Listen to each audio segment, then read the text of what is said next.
Ciwanên serbixwe sehke ey Amed, du kunên bazaltan ve difûre bêhna dîroka te. Ji hewselê xwe berdide ser ciwanên te, av didin hêviyên wêraniyê, waya hatin di dilê wan de vîna jînê, deste xetîra wêrekiyê dê vejînin dîroka te. Ji nifşên nû re dinivîsînin çîrokên nû, ken dikeve, bext dikeve, al dikeve para wan. Di malin xemgîniya di dîmenan de maye, di aliyê pûtên destşol de, text dikeve erdê, seltanat dikeve, irsa wan e piştî ronahiyê rastî derkeve.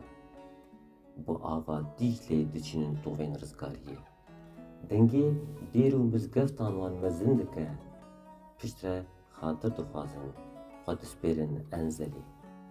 Yên xwe di wê de dişon, dibin derdmendên resen. Ciyayên te bêhin daye ji termên bêkefen.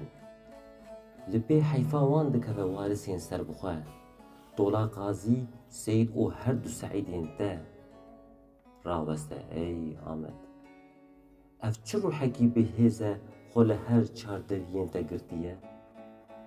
Ew ciwanên serbixwe son dixwin li meydana şêxê te, son dixwin bi navê Xwedayê te, sonda xîretê, sonda şerefê, son bi navê Xwedayê Kurdistanê. Çend kevokên morselî lazim e dê bifirinin ji bo azadiya te. Çend dengbêj dê awaza wan bigihîne neteweya te. Çi qase fedaiyên te?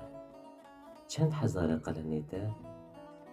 Bi keç û xortên te, bi zar û zêcên xwe dê her vejînin doza te.